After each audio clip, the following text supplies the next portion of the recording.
Assalamualaikum warahmatullahi wabarakatuh. Nama saya Azan Afiq bin Hassan. Saya dari kelas 2 Ilmu Sina. Hari ini saya akan menerangkan tajuk Hukum Nun Sakinah dan Tanwin dan Hukum Mim Sakinah. Saya mempandukan buku teks Pendidikan Islam tingkatan 2. Nun Sakinah ialah nun yang berbaris mati atau dikenali sebagai nun mati. Tanwin baris 2, iaitu baris 2 di atas, baris 2 di bawah dan baris 2 di hadapan. Apabila nun sakinah dan tanwin bertemu dengan huruf hijaiyah, ia terbagi kepada 5 hukum, iaitu izhar halki, idgham al-gunnah, idgham bila gunnah, iqlab dan ikhfa hakiki. Yang pertama, izhar halki.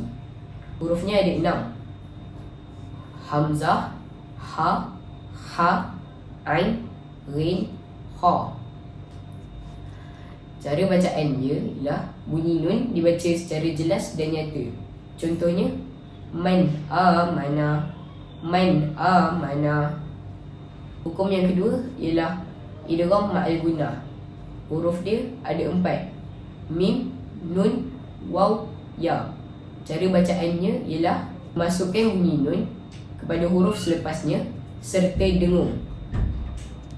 Contohnya ialah ayyakfuru, ayyakfuru. Hukum yang ketiga ialah idgham bila gunnah. Hurufnya ada 2, iaitu lam dan ra. Cara bacaannya memasukkan bunyi nun kepada huruf selepasnya tanpa dengung. Contohnya ialah mir rabbih, mir rabbih. Hukum yang keempat ialah iqlab. Hurufnya ada 1 je, iaitu ba. Cara bacaannya ialah menukarkan bunyi nun kepada huruf mim serta dengung. Contohnya ialah mim ba'di, mim ba'di. Hukum yang terakhir ialah ikhfa hakiki. Huruf dia ialah huruf selain daripada izhar halki, idgham ma'al gunnah, idgham bila gunnah dan iqlab. Cara bacaannya ialah bunyi nun dibaca secara sama antara izhar dan idgham serta dengung. Contohnya ialah in kuntum, in kuntum. Seterusnya, hukum mim sakinah.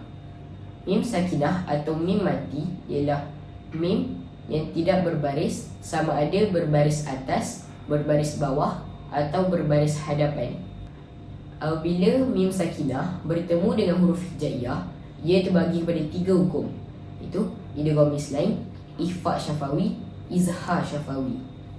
Yang pertama ialah idgham mislain. Idgham mislain huruf dia ada 1, iaitu mim. Cara bacaannya ialah memasukkan bunyi mim ke dalam mim yang berbaris serta dengung. Contohnya lahum mathala, lahum mathala.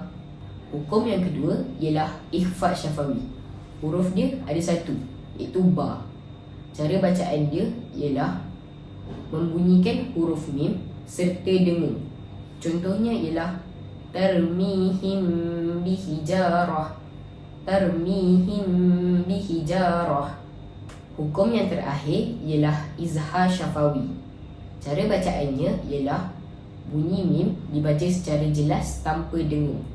Contohnya ialah salatihim sahun, salatihim sahun. Sekian perkongsian daripada saya. Semoga perkongsian ini memberi manfaat kepada yang mendengar. Wabillahi taufiq wa hidayah. Wassalamualaikum warahmatullahi wabarakatuh.